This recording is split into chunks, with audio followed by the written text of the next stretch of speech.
Welcome aboard to another exciting installment of the Joy Book Club with me. You can call me Benjamin Akakpo, aka Lover of Books. And tonight, or today, whichever it is, when we're coming your way, we're going to be reviewing a fantastic book, an international bestseller. The title, The Beekeeper of Aleppo. No, I don't keep bees, at least not yet. But there are two people in this book that do. And we're going to be telling you about their stories from Aleppo all the way to the United Kingdom. Welcome aboard. But let me quickly do this and then I'll bring you my literary fun fact. My guests for the day joining me on this review, two resplendent, fascinating, affable, whatever other adjectives can I use. One of them has been a pain today, but I'll not expose her. I'll deal with her after this is said and done. Welcome aboard, Sayram and Marjorie. Very quickly, Sayram, good to have you. Full name? Thank you. My full name is Sayram Aku Amakba Azasu, Mrs. Mouthful. Okay. Yes, it is. Good to have you. And what do you do? What do I do? Currently, I work with GIZ Ghana, and I'm the technical advisor for diaspora engagements, looking into migration, which is actually an interesting place to be. Migration is part of why she accepted to join this conversation, because she's interested in such matters. And she's pretty modest. She does a lot of stuff, but she's trying to hide the rest of it. We also have Marjorie Ode. I call her, should I tell them? No. I shouldn't. Okay, Marjorie, what do you do? Who are you? What do you do? Okay, so my name is Marjorie Ode, and I am also into administration. We manage a small rental facility, so that's what I do basically for now. Yeah, and I'm a book lover. I'm a bookworm. Okay. So I always find it enjoyable to be on the show with you. All right. Thank you, ladies, for joining. So my literary fun fact for you today, and I know Sayram is going to be interested. You've probably heard of the book Don Quixote de la Mancha. And I'm pronouncing it in Spanish, Don Quixote, as it is pronounced in English. It's the best-selling novel of all time. Now, while works such as The Da Vinci Code and Harry Potter have sold in their millions, guess what? The best-selling novel in history is widely believed to be Don Quixote de la Mancha, the Spanish epic by Miguel de Cervantes, published in two parts in 1605 and 1615. You know what's interesting? When I was in Cuba, I chanced upon a copy of this from 18-something, 19th century, and I bought it. Who knows? Maybe in future it could be worth something. But it's thought to have sold more than 500 million copies, and it's one of the most translated books following the adventures of erstwhile chivalric knight Don Quixote and his droll sidekick Sancho Panza. Anyway, so that's it for my literary fun fact for you today. Let me come right back here, and let's look at this wonderful book, starting with the blurb, so we have a good idea of what this book is about. Marjorie, would you do us the honors? Okay. Nuri is a beekeeper, his wife Afra an artist. They live happily in the beautiful Syrian city of Aleppo until the unthinkable happens and they are forced to flee. But what Afra has seen is so terrible she has gone blind, and they must embark on a perilous journey through Turkey and Greece towards an uncertain future in Britain. As Nuri and Afra travel through a broken world, they must confront not only the pain of their own unspeakable loss, but dangers that would overwhelm the bravest of souls. Above all, and perhaps this is the hardest thing they face, they must journey to find each other again. And that will turn out to be rather difficult, but you'll find out why in the end when we have our discussions on the book. Let's find out a bit about the author of the book. Right. So the author of the book, Christy Lefteri. Christy was brought up in London and is the daughter of Cyprus refugees. She holds a PhD in creative writing, indeed, and teaches creative writing at Brunel University. The Beekeeper of Aleppo was born out of her time working as a volunteer at a UNICEF-supported refugee center in Athens. All right, ladies, so let's dig right into it. I'm going to come to you on the subject of what you thought about the book, the writing style, sometimes first-person narrative, then it's a bit dreamy at some point. But then there's also the bit about the characters in the book. I'll start with you, Marjorie, on that. How did you find this book, very briefly? Who's your favorite character? Okay, so first of all, the book is a very interesting book. When you start reading it, you realize that she's indeed a creative writer. But if you look at the transitioning between the chapters, how a single word can be projected and then moves into a... For example, sunrise, night. So it Yes. ends a chapter, it starts the next. It's very creative. I don't think I've seen any author do that yet. It's very, very creative. And my favorite character is Mustafa. That's the cousin of the Nuri. cousin of Nuri. I like him because of how dedicated he is. He seems to be a very organized person, very projective. He knows exactly what he wants in life, where he wants to be, and I think that's very admirable. He's the one who actually urges Nuri on. Yes, he does. And they are both beekeepers. He, in fact, inspires Nuri Yes. to be a beekeeper. Yeah. Let's talk about you very quickly on what you thought about the book and then your favorite character. Intriguing, actually. I couldn't stop reading. And like she rightly said, you read and you realize instantly that this is the work of a creative writer, honestly. Yep. And And she had served at a refugee center. She got Yes. some hands-on. And I almost, when I was reading that, I almost felt she did that intentionally. intentionally, To so get you feel knowledge of you what feel they go that through. she's in the story because she's telling from experience and it was real. Right. And as far as my favorite character goes, this is interesting. Can I have two? Yes, you can have two. Go ahead. Mustafa remains my biggest favorite character. I Why? actually see a lot of me in him because, I mean, let me summarize it in Nuri's words. Mustafa always gives me something to hope for. Okay. And it summarizes a lot about what Mustafa stands for because he also expresses a grateful person. Somebody who expresses that, okay, we have what we have. Even though we're looking for more, we appreciate what we have. And Nuri also comes along. So I love the personality of Nuri in the sense that he's the one that carries the story. And while he grieves, even though he grieves in an interesting way, he actually represents the true nature of grieving for a lot of people. Maybe I'll expatiate that later. And all of them have suffered losses. Mustafa has also Yes. suffered losses of his own. There's a point in the book where he starts getting slightly despondent and he quickly switches because he realizes what impact it's having on others. But let's dig into the book. Unless there are any... So we've spoken about characters. We've not spoken about themes yet. Okay. So themes and symbols, if any. Briefly, I'll start with you this time, Sarah. The unmissable theme of fear. Almost Fear. quickly. Fear, like it's the first word you see, I'm afraid. Yeah. And it's repeated like a million times in the book.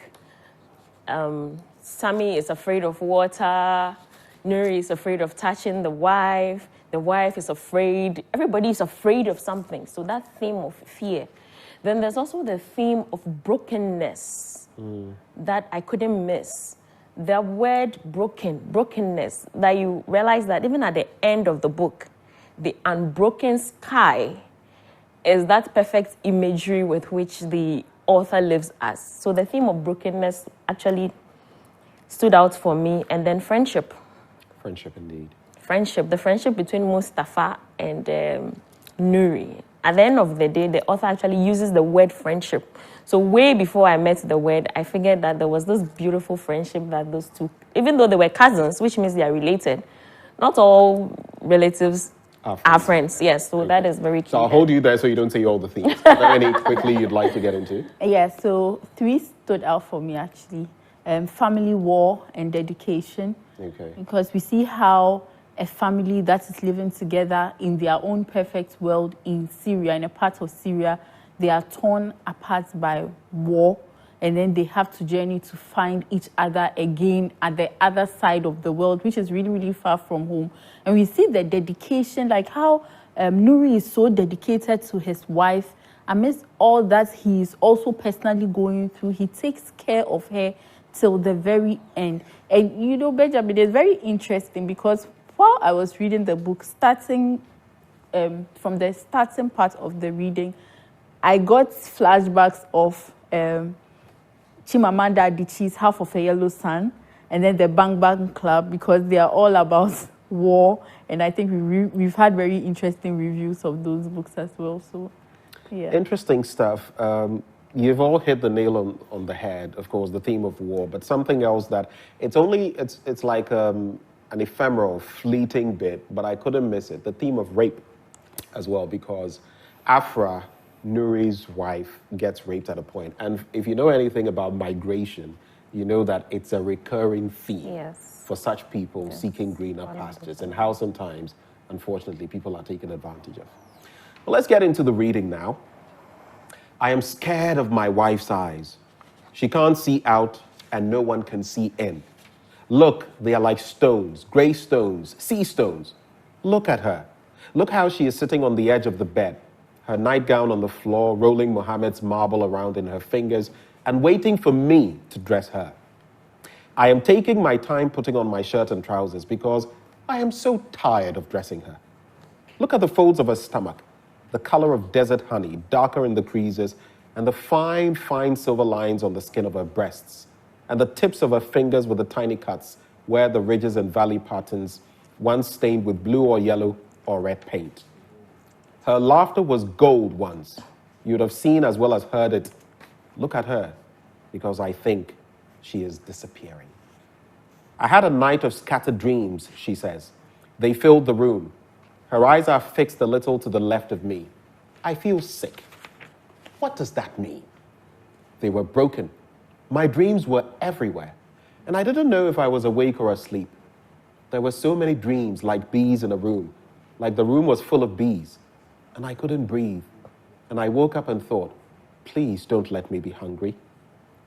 I look at her face confused. There is still no expression. I don't tell her that I only dream of murder now, always the same dream. It's only me and the man, and I'm holding the bat, and my hand is bleeding. The others aren't there in the dream, and he is on the ground with the trees above him, and he says something to me that I can't hear. And I have pain, she says. Where? Behind my eyes, really sharp pain. I kneel down in front of her and look into her eyes. The blank emptiness in them terrifies me. I take my phone out of my pocket, shine the light of the torch into them. Her pupils dilate. Do you see anything at all? I say. No, not even a shadow, a change of tone or color. Just black. I put the phone in my pocket and step away from her. She's been worse since we got here. It's like her soul is evaporating. Can you take me to the doctor, she says, because the pain is unbearable. Of course, I say. Soon. When? As soon as we get the papers. And that's where I'm going to pause for now. As soon as we get the papers. Life sometimes can depend on someone signing off something and giving you papers or otherwise. And that's what happens to her. What exactly is happening here? I'll start with you, Sarah. My dreams were everywhere. I feel like we are ushered into the book walking straight into Nuri's mind. His confused mind, his grieving mind, his tired mind. That is what I feel like we stepped into. And the fear overtakes you. But the beauty that blends with this at the same time is the artistic nature of the wife, Afra. Right. And he doesn't fail to mention it. And artistic in the proper sense of artistic. She Draws, she paints, she draws. And in fact, just a few lines away from where you ended, he says that Afra had this way of seeing truth in landscapes. Even though she couldn't see, and all she could see was black, beyond that blackness, I should say, she's appreciating landscape. I would say that from the very start, it brings out the whole philosophical positioning of the book for me. So there is more to what is happening than we are seeing. Literally, the philosophical diction of it's like her soul is evaporating. She's been worse since we got here. It's like her soul is evaporating, very philosophically, leading us into what will unfold later in the book, as in how we'll find out why she is like that. Right. I like it. I like the energy there. Let's talk now about Nuri and Mustafa. Like Sairam said, they are cousins, but there's a certain affinity between them that goes beyond just being Right. kith and kin. But how does beekeeping become their oxygen? Because literally when you read the book, that's what it is like life. And when it's taken away, it's like life has been taken away from them. Yes, so we know that for Mustafa, it's been like the family business. From what we read in the book, realize that there are a people in their culture, they usually have family businesses, because even with Nuri, their family business is selling fabrics.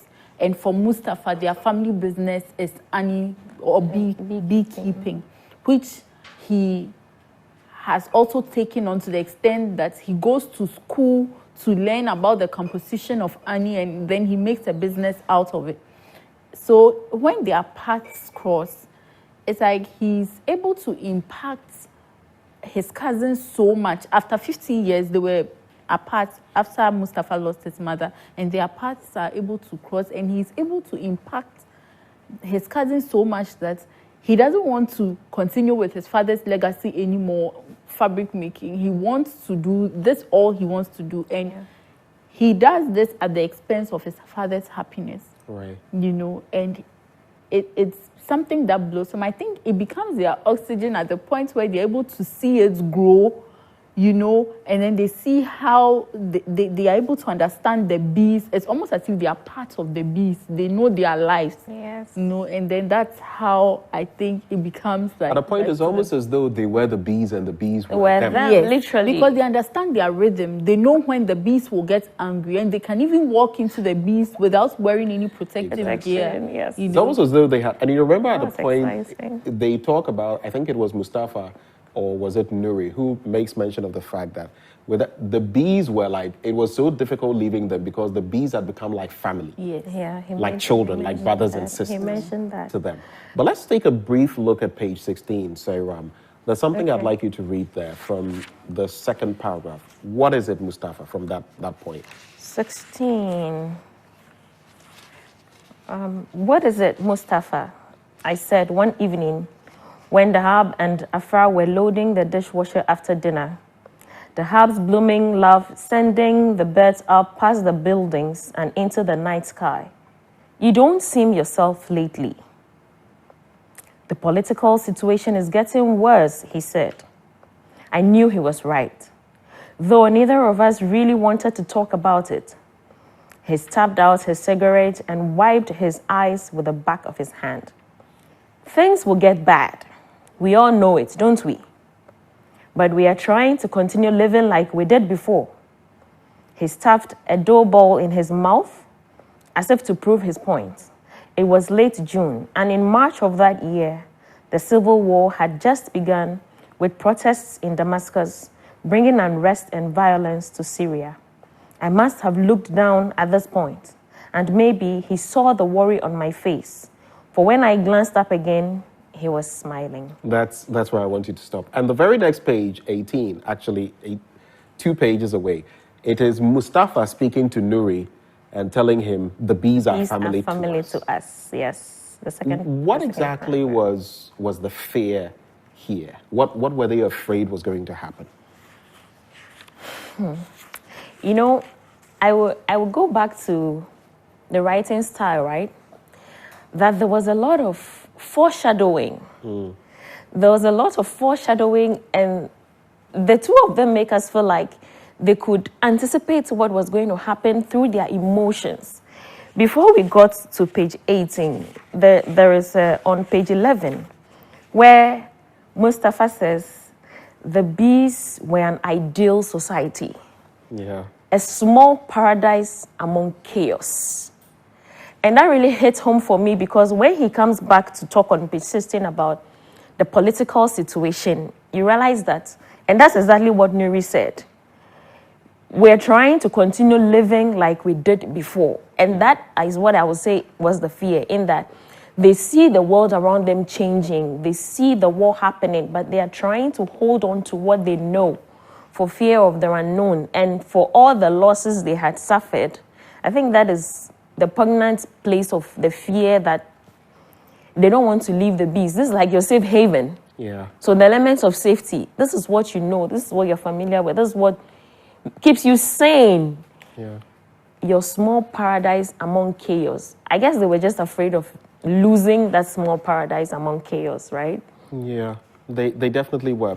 But then there's also talk about Afra, how she even encountered Nuri, or how Nuri found Afra. When you turn to page 21, there's quite a portion I highlighted, but I just want to read this portion. There was a whole world in her, after it talks about how artistic she was. Yes. There was a whole world in her, and the customers could see this. For that moment, while they stared at the painting and then looked at her, they saw what she was made of.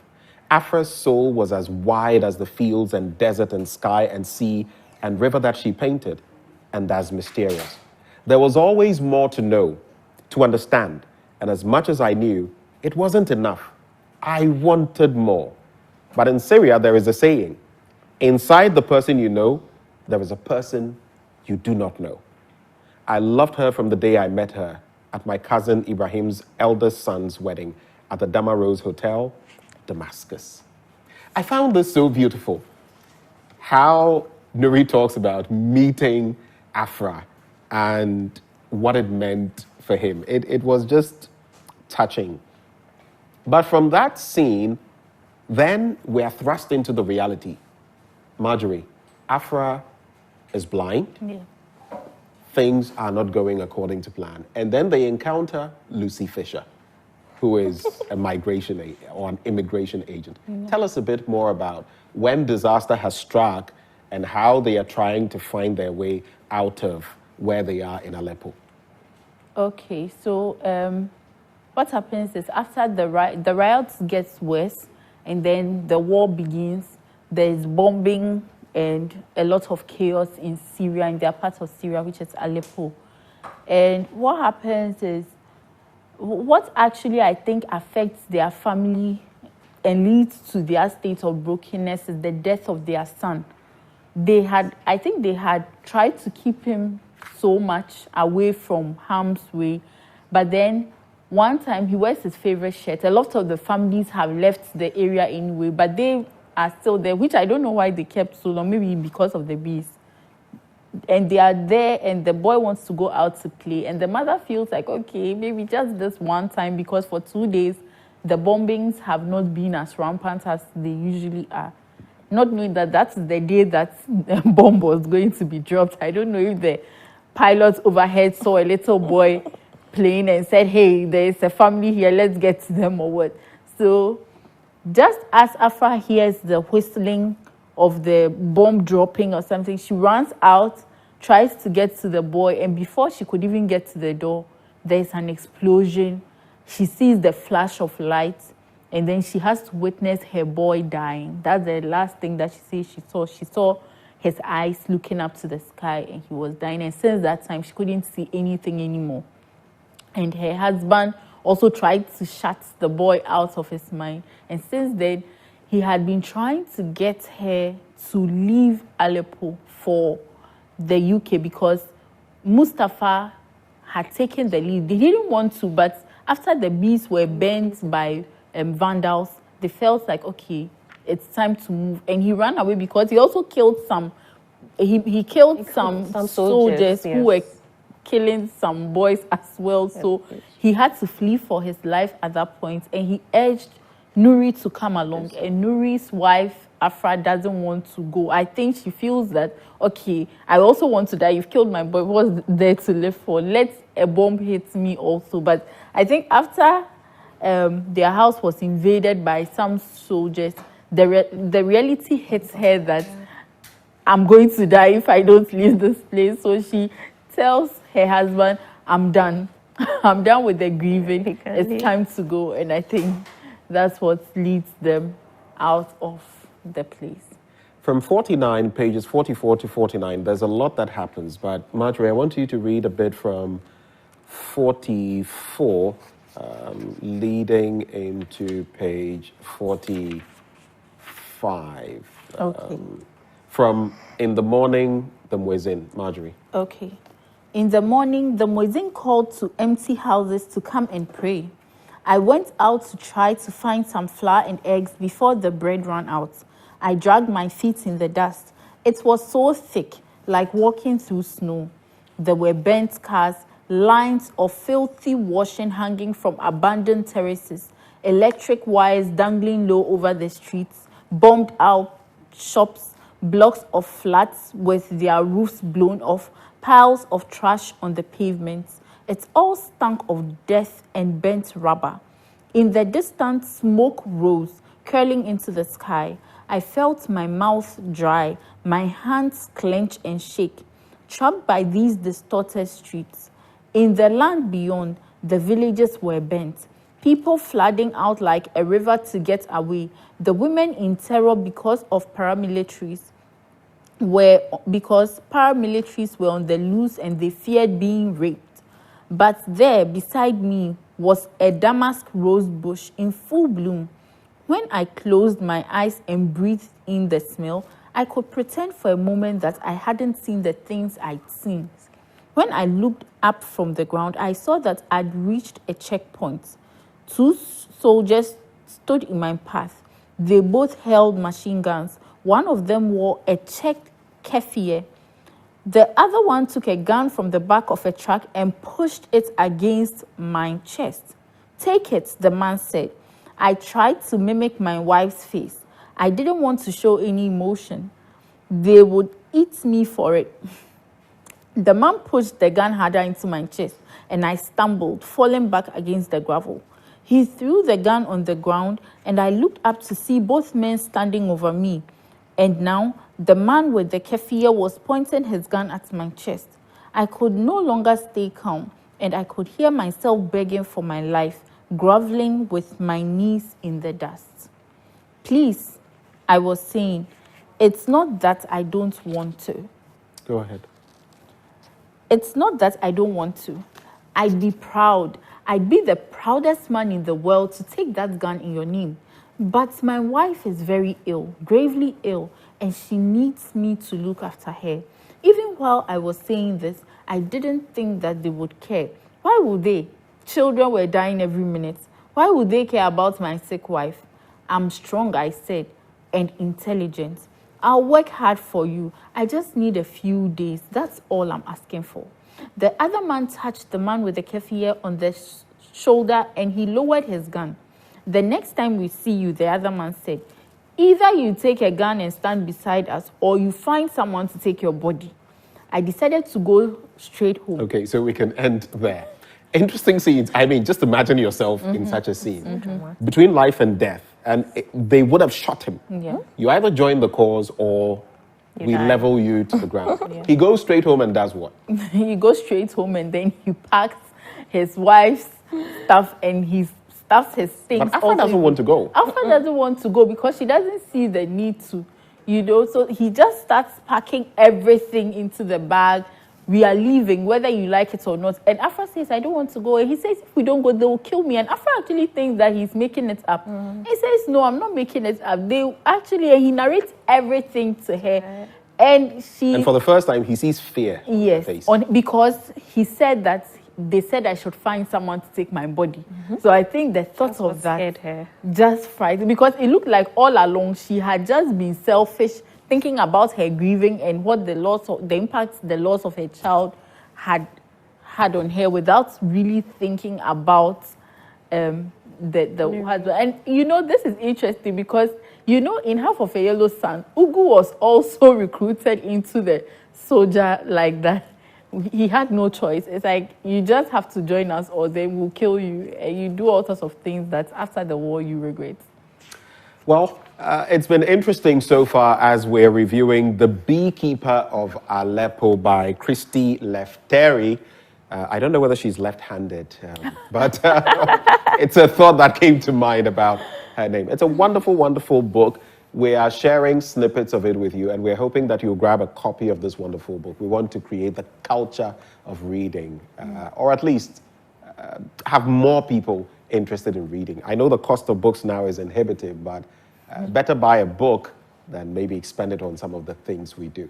You're still live on the Joy Book Club with me, Benjamin Akakpo, and my guests. We'll be right back after the break.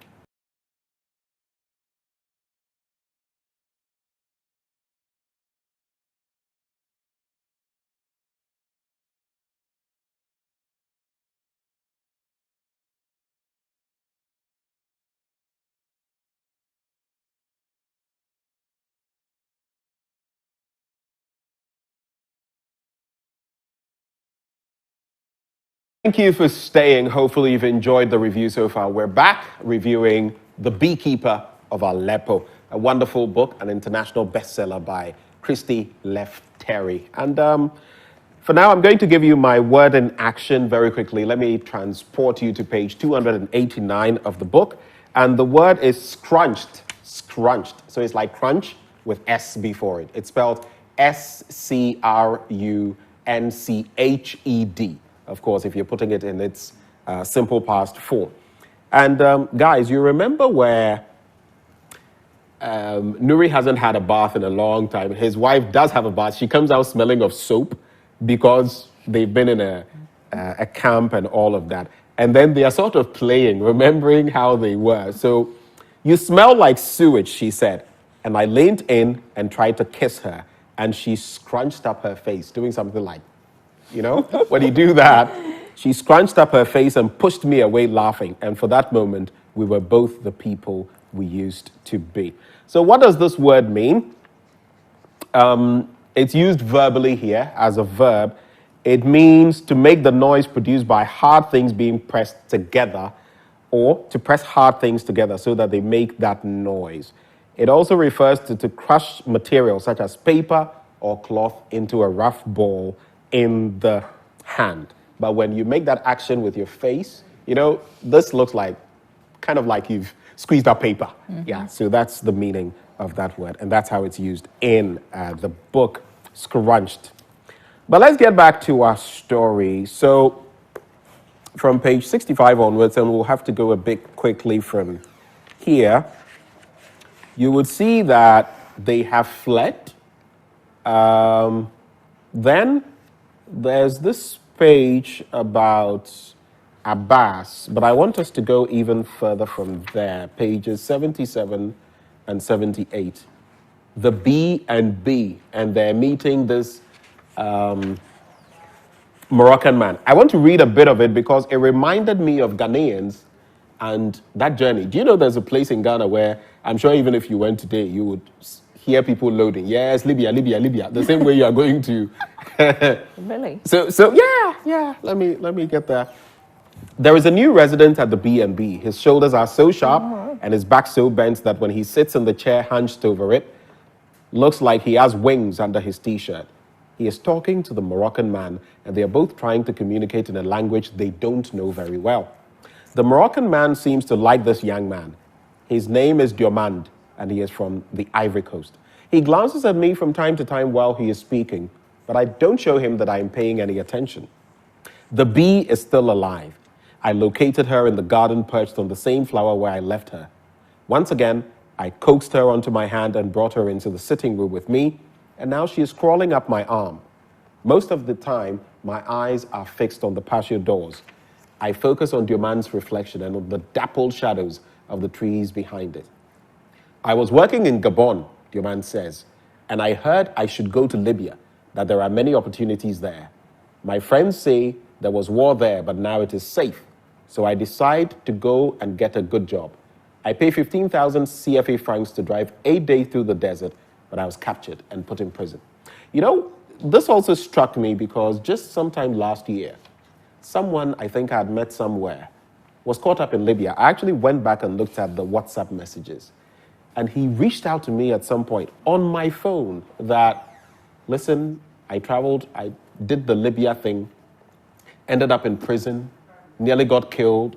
I was saved by this rebel group, and now I am they're keeping me safe, and I am sort of helping out. I've not checked on, we've not interacted since that time, but it was so real for me, people seeking greener pastures, or some of them actually passing through Libya to get to, other places. I don't know how that hit you when you got there.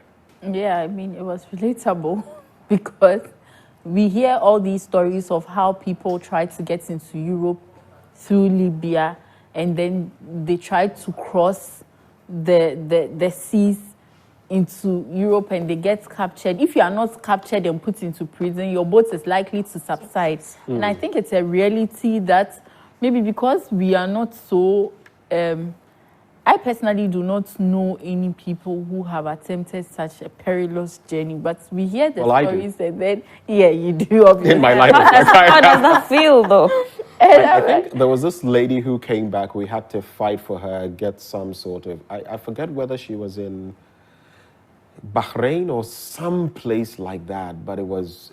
And some of these people are treated, not virtually, literally, like animals. I've heard the story of someone who, as a way of punishment, a man, so to submit him because he was acting, or they tied him to a chair and then beat him till he wept like a baby. Oh. The other one was even worse because it was a lady, and as a way of punishment, she was forced to eat human excrement. Yes. Her own or someone So else. when people try to go on these journeys, sometimes I just wonder, do they know sometimes what happens? And some of them are raped. Yes. A lot of them, you get there, they take your passport and all of that. You can't do anything, and you can't go out. You are sort of illegal, illegitimate, but they know you are there. Yes. So it's a very dangerous terrain. Very dangerous. But I think that some people, maybe they look at their lives and they feel like, okay, it's better What to could be raise- worse? Yes. I think it's But it's also a failure that of our state leadership. Oh Yes. yes, that is rightly in Mustafa's words. Actually, Yeah. they're in There's a Mustafa's place where words. they mention exactly that. Yeah, he mentions exactly But that. sometimes I just wonder, like, what will make me say, Gary Kakra and Sio Kakra, we are going? Yeah. Which is why I was referencing Mustafa's words earlier, that we have a lot to be grateful for. Even though things are not good, when you think about the dangers out there as you attempt to go into these places. And it was a bit symbolic for me that I think Lefteri was using that symbolism of wings again Yeah. in terms of flying away or getting to safety, where she puts actually the Diomande and the bee in one space. Yeah. The bee has no wings. Yeah. That's how vulnerable it could be. And then Nuri is looking at a human being and imagining that his back has wings. Hidden in there. Just the whole idea of safety, flying away, getting away from all the mess. Like you can't miss it, and it touches you. It's very emotional. And if you think through going back and forth, it's like, how safe are you when you embark on this journey? What is out there? The unknown. But then you know what you're in. You think it is the worst, but look at the horrors out there on the sea. And yeah, it's very it hits emotional, you. actually. The portion I was talking about where it refers to leadership. So page 141. Okay. Every king who ever ruled this place was blind in one way or another, so that they left it full of riches and devoid of life. I watched Muhammad's face, saw the thoughts moving behind his eyes. There was a pause as if he was holding his breath. Then he exhaled. That's a very sad story. Yes, it is a sad story. Is it true? It's always true, don't you think? Like back home? Yes, just like home. Muhammad lay back and turned towards the glowing fire and closed his eyes. It also, then there's the boat journey. Perilous boat journey. Muhammad almost drowns. And there, it takes his mom appearing to him because she says, don't fall asleep. If you fall asleep, you will never wake up I think again. I died a little. I think I died a little. That's what he I said. died a little. There. But then you get to page 220 onwards, and there's that scene where they are given Coca-Cola. And it's so, sometimes you go so low that the least of things. And I feel our politicians across Africa also capitalize on it. Because they push you so low into the dirt that when they give you crumbs, you are so happy. Appreciative. And that I saw in this portion where I think they were given Coca-Cola, and it was like, I think they hadn't tasted that in 2 or 3 years. It happens every The sugar year, rush. every 4 years when we have to go to the polls because people are so impoverished, and then some politician will come and give you 100 CDs and you go and vote for them. Yeah. Because just like you are saying, you are so low, and they come and give you some Coca-Cola or some T-shirts, and you are very excited about it, and then you just go and throw us all into the trash. Very sad. Let's do some reading now. I'd like both of you to help me out. Pages 235 to 236. Marjorie, you can start and end with "I love you," and then Sayram, you can continue from there till page 236. It's then, of course, we will. Okay. So, Marjorie. Right. Still running his hands through his wet hair, Nadim approached... No, I'd like us to start from Nuri. Afra said, drawing my attention away. That's 1, 2, 3. More like the 4th paragraph. Okay. Nuri, Afra said, drawing my attention away. What are you doing? Just watching. Watching who? I don't like it here, I said. Neither do I. Something is wrong. I know. And just those words coming from the mouth of and the mind of my wife calmed me, and I held onto her hand, squeezed it, kissed it. With every kiss I said, I love you.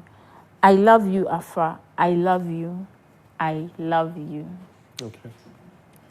I told her about Mustafa in England, what he had written about his beehive and the British black bees, and she lay on her back and listened to me. And for the first time, I saw a small smile appear on her lips. What kinds of flowers are there? There are fields of lavender and heather. Then she was silent for a while. I think the bees are like us, she said. They are vulnerable like us.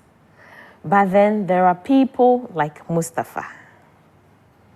There are people like him in the world. And those people bring life rather than death. She was silent again, thoughtful, and then she whispered, we will get there, won't we, Nuri? Of course we will, I said, though I didn't really believe in it. This is such a... it exalts Mustafa. Mustafa has a certain... It's almost as though he were a flower. Everywhere he goes, he brings good cheer. Whether it's to the bee or to Afra, who loves smelling these and hope flowers. to Nuri. Indeed. Yeah. Indeed. There's a lot to digest in there. But then fast forward. So they are going through, from Aleppo, they make their way to Greece. Is it Turkey first? Yes. Turkey first, yes. Turkey first, Istanbul. then to Greece, and then finally UK. to meet Mustafa in the UK. Mustafa had been with them, but he was fortunate to have left much earlier. Yeah. But there's something that skipped my mind. When they first got to Turkey, from the boat crossing and walking through the mud, and meeting the people whom they felt were surprised in the end, only to find out these people were actually afraid. Let's talk a bit about I'm that. afraid. Okay. Sarah, do you remember? Do I After the remember that boats scene? Yes. and the crossing, they are bone cold, and they get there, they are going through, The wading lights through the ahead mud. of them. And then they meet these Turks, women and others, and they just realize that these people are in distress and all that. But it is after they've given them something to eat and drink and they are leaving that they realize it's not as though the people, it was such a shock factor. It was just that the people They themselves... were rather afraid of them. They were afraid. Yeah. The fear was everywhere. The fear and panic was everywhere, because the other thing is, I think there's another point where, I think that's when they get to Greece rather, that people were in a different container. Yeah. They had arrived before them. It's like everybody is on a journey. You don't know who this is or where they are coming from or where they are headed. You don't know if they have the same fears as you do. You don't know who is trying to shortchange you or who is going to be your helper. So like the fear element is actually everywhere. And I think, Ben, what you are saying is also very true. The Istanbul, the Turkey after they crossed the river. You know, it's like you see that these are people who are afraid. And I was wondering, are they afraid because they think the war might get to them, or they couldn't believe that just right next to us, something as catastrophic as this is happening, and they see how people are coming out, but you are also moved by the compassion because they had the mind to actually set up tables with jugs of water and maybe something small to help you so the along humanity. the humanity, you know. That was also very, very touching for me over there. I guess what you're saying, You know, that reminds me of, you know, in some parts of the world, I hear there are places where if you walked into a certain cafe or restaurant, people have paid for meals already. So you can walk in and pull a ticket and then they serve you because someone has paid for it. Yes. But then there are people like Mustafa. There are people like him in the world, and those people bring life rather than death. I think Mustafa's character also teaches us all to go the extra mile and be more human to people, no matter the circumstances. It's not about what the other person can do for you. It's just about being human and helping out. And I think it also speaks to the bit about what we were saying earlier. There's a lot of damage, there's a lot of brokenness around. People are walking around looking normal, but they are going through a lot. So people are carrying a lot of the hand of kindness that you extend usually goes a long way. And I think it also stands for hope, right? That even if there's a lot of chaos around you, there is a hope that there are still some good human beings out there. Let me take you guys, and hopefully if you just joined the conversation, if you've missed out on a bit, but you can catch up on it. We're still looking at The Beekeeper of Aleppo by Christy Lefteri. It's a wonderful book. You should grab a copy for yourself and read. And there are many spots in Ghana where you can grab these copies. I'll take us to pages 246 and 247, when finally Afra gets to see a doctor. Then he scribbles on a piece of paper and says, "And how are you, Mr. Ibrahim?" "Everything is fine with me." I notice out of the corner of my eye that Afra has straightened her back. "Actually, Dr. Farouk," she says, "I think my husband is unwell." "What seems to be the problem?" He looks from Afra to me. "I'm just having a bit of trouble sleeping," I say. "I'm finding it difficult to get to sleep." I can see Afra shaking her head. "No," she says, "it's more than that." "No, I'm fine." "Can you tell me more, Mrs. Ibrahim?" "Can nobody hear me?" She thinks for a while, searching her mind, and says, "I can't explain what it is, Dr. Farouk, but I know something is wrong. He is not my husband." Dr. Farouk looks directly at me now. I laugh. "Honestly, Afra, I'm sleep deprived, that's all. I end up so tired that I fall asleep in all sorts of ridiculous places." My laughter seems to be having no effect on either of them. "Like where, for example?" "The storage cupboard," Afra says, "and the garden." The doctor is frowning now, and I can see that he is overthinking this. "Anything else unusual?" They are both ignoring me. I look from the doctor to Afra. She quickly looks away. "He changed in Istanbul." "He?" Afra hesitates. "He?" He talks aloud to himself, or rather, to someone who is not there. "Dr. Farouk, I would really appreciate some sleeping tablets to help me rest. And once I do, I won't accidentally fall asleep in the storage cupboard again." I'm smiling too broadly. "I'm concerned about what your wife is saying, Mr. Ibrahim." I laugh. "What?" "No." And it ends there. But I think later we find out he has PTSD, post-traumatic stress disorder, among other things. And those are some of the things war, carnage, suffering do to you. The hallucinations, to even the extent that his boy, you know, he tried to push away the pain of losing his son so much into his subconscious that his mind recreated it for him in the form of Muhammad. Because all along, you know, at a point, after they got to the island, Leros, right? And then the boy disappears and doesn't come back. And he's looking everywhere for this boy. And it dawns on me and says, was the boy ever there in the first place? I think that was why it dawns on me. I'm Yes, like, it was The presented boy has so been real. imaginary throughout. It was, but it was Muhammad was presented. And if you don't read so between the lines, you real. will not realize he Muhammad never was existed. yes, it was presented so real. because I realized that Afra was not so worried about the boy. And and then my mind started going like, so if this man had died in the in the sea when When he was trying it means he to- would have just died for nothing. From his because- imagination. Yeah, because we thought that the boy had actually jumped into the sea the and he was going to save him, not knowing that it was all his imagination. And that's dawning on me just made me go like, gosh, this lady Christy Lefteri is indeed a creative writer. She is. Yes. As we get ready to wind down, then we realize, I mean, there's the slashing of Naru's wrist by Nadim, which I found to be a bit bizarre because it just comes in and goes and you're wondering what exactly is happening. But there is also that meeting with Mr. Fostaki. How does that happen? Because eventually they want to be smuggled out.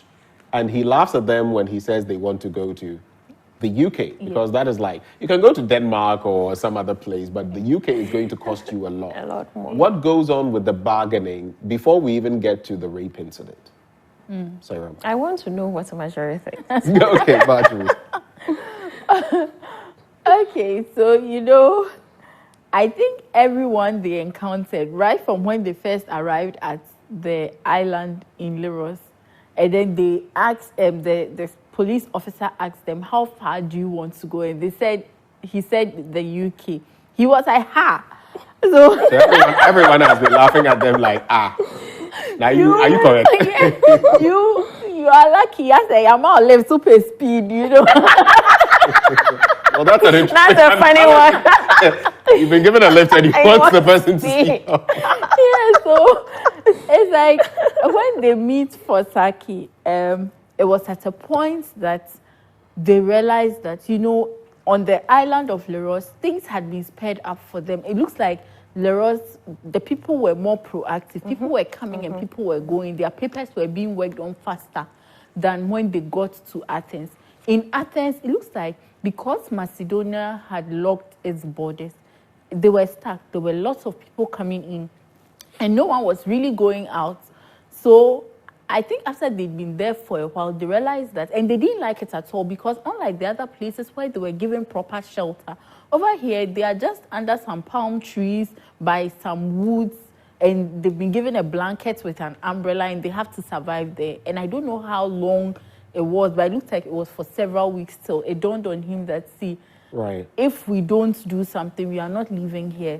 So he goes to the square, the town square, where he meets a man who seems to be helping some people out, and he has good thinking that this man is probably helping these people to be smuggled out. So he goes there the second day, and then the man introduces him to Fosaki, who is able to help him, but not without putting him through some hard labor of delivering drugs. He says he will charge them, what, $7,000? Yes, $7,000. But he can charge $5,000, but he has to work. Yes. But then this happens.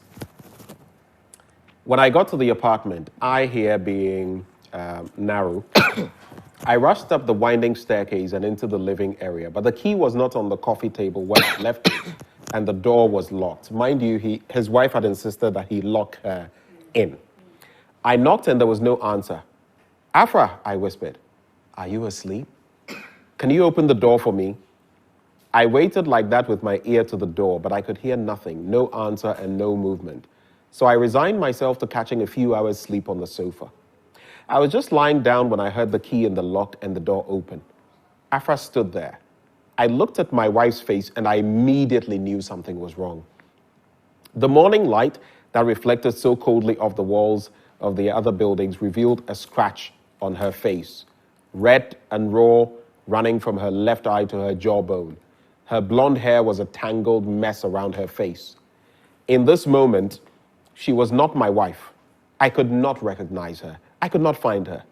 Before I could say anything, she turned away and went back into the bedroom. I sprang up quickly and followed her, closing the door firmly behind me. Afra, what happened? I asked. She was curled up on the bed with her back to me. Won't you tell me what happened? I put my hand on her back and she flinched. So I lay beside her without touching her or asking any more questions. It was early afternoon by the time she spoke again. I hadn't slept at all. Do you really want to know? She said. Of course. Because I'm not sure you really want to know. Of course I want to know. There was a long pause and then she said, he came in here, Mr. Fotakis. I thought it was you because you had locked the door. I didn't know he had the key. He came in here and he lay down beside me, just where you are lying now. I realized it wasn't you because of the smell of his skin when he came closer to me. And I called out and he put his hand over my mouth and his ring scratched the side of my face.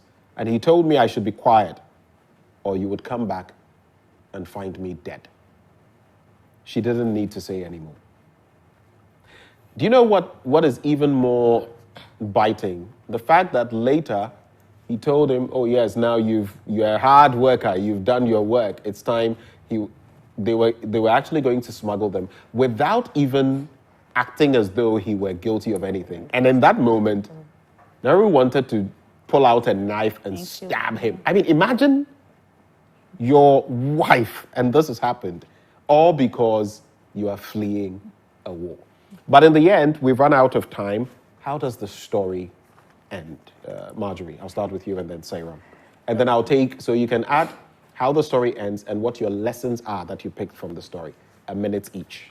Okay, so after the rape incident and they get their freedom from the rapist, Constantino Forsaki, or I don't get the second name right, but he introduces them to someone who is supposed to take them to the airport with instructions. They are supposed to go, the driver is supposed to take them to the airport, and then they have to follow him like about 10 paces behind because it doesn't have to look like they are walking together. He leads them into the bathroom where there's a man waiting in one of the stalls for them, and then he hands over their passports to them, gives them further instructions that you bought the flight. When you get to the UK, wait for 3 hours and then hand yourselves over to the authorities seeking for asylum. And then they go through that, everything goes perfectly unhitched, and then they find themselves in the UK where we find out that they are boarded in the house, the B&B, right, where they are safe. They meet all these people, and then the story starts for us. So that's eventually they do meet Mustafa. Yes, again. They do. They do meet Mustafa, and that was like a crowning moment for me, actually. The note on which the book ends, where Mustafa comes, and for the first time we hear Nuri's full name. I'm looking for Nuri Ibrahim, you know, and he's so overwhelmed that he's speechless, right? And then something also struck me there. Mustafa is happy for Afra and was able to show all the emotions that I couldn't show. He was reacting in all the right ways that I couldn't react. So now the question was for me, as far as couples are concerned, or relationships, any kind of close relationships are concerned, how do we support each other through our emotions? Or how are we able to know, even without the other person saying anything? Because when Afra was raped and Nuri came, he knew that there was something wrong. Yeah. The day Nuri was threatened by the soldiers that you either come and join us or you find somebody, when he went back home, she couldn't see, but she Afra knew, even his voice, with her blindness, the way he would tell the stories. She knew that something was wrong that he wasn't telling. So it brought me into our society, in our relationships. How do we manage each other? How do we get to know people and get through to them, even from their black places and things that they are not saying? For me, my summary of the book is on page 101. Okay, so briefly on that, we're out of time. Yes. I know that I have a long journey ahead. Some days I think I cannot take another step, but I have a dream in my mind of meeting you in England. This is what keeps me moving forward. I have money and passports. I feel lucky to have these, as I see that some people have nothing. I feel lucky to have these, as I see that some people have nothing. Thank you. And indeed, some people have nothing. Every day is an opportunity to go out there and add something to somebody. Any lesson, briefly, before we go? I don't think you added that to your submission. Any lesson you've learned from the book? Okay, so I've learned togetherness. You know, family is everything, if you ask me. Okay. They had each other. And then I think, Ben, there's this... We don't have the time, so it has to be brief. Okay, then let me just edit here on that. Because what I actually wanted to say is that Mustafa had a say that where the bees are, there are flowers, and where there are flowers, there's life and hope. Yeah. Yes. Yeah. That was an interesting Yes. portion. And in the end, Afra gets to see. Yes. She gets to see. That's one of the beautiful, at least there's a semblance of her sight returning. Well, this has been our review of The Beekeeper of Aleppo by Christy Lefteri. Like I've encouraged, go grab yourself a copy of the book. But time now for us to wrap. I'll wrap with my triad. So the reading quote for today is by Neil Gaiman, who says, "A book is a dream that you hold in your hand." A book is a dream that you hold in your hand. So my question, what dreams are you holding? And our figure of speech for today is assonance. Assonance, spelled A-S-S-O-N-A-N-C-E. You probably notice it in literary works a lot, but don't pay attention. It is used for emphasis to make a sentence more pleasing to the ear. It is used in everyday language, poetry, and literature. To form assonance, we need two or more words that stress the same vowel sounds. Now, it's important to focus on the sound rather than the letter, because it is the sound that catches the audience's attention. So here's an example. A mad bat circled the room. A mad bat circled the room. In this example, the A sound is repeated in mad and bat, creating the assonance. Another is, the troop tried to salute without his boot. The troop tried to salute without his boot. So you'd notice the O sound in troop, salute, boot. And that is how assonance is used. On now to my poem, and then it's a wrap. It's by Gary Gibbons from November 2011. And the poem is titled Silk Road. Silk Road. Down from Aleppo to the sea we rode. Down from Aleppo to the sea, on swaying snow-white camels we rode. Down from Aleppo to the sea. We sailed on a thin jade ship with hope, on a green jade ship with hope, drifting upon endless seas in a thin jade ship with hope. To the empty seas for love we cried, to the empty seas for love. We saw her walking the curling waves to the empty seas for love. Visions came through that foggy night, fantastic, never again seen. Spider lights sliding between the masts, that foggy night, never again seen. The cook saw floating jewels, he said, purple crystals in the sea, uncovering the inner truths of foam, purple crystals in the sea. The mate felt an eternal wind, he felt an eternal wind, breath from the unknown sea it was, rusting eternal winds. The stars chanted sutras of icy warmth. The stars chanted sutras of ice, sailing below a schizoid sea, chanting warm sutras of ice. Before tomorrow, we left the glad sea. Before tomorrow, we left, blazing vacuities of nightshade explode. Before the lights gathered, we left. Down to Aleppo from the sea we rode. Down to Aleppo from the sea. On swaying silk white camels we rode. Down to Aleppo from the sea. This has been our review of Christy Lefteri's The Beekeeper of Aleppo. Hopefully you enjoyed it. My name is Benjamin Akakpo. This has been another installment of the Joy Book Club. Thank you, Sairam. Thank you, Marjorie. And to those of you watching, bye for now. Catch you again next week.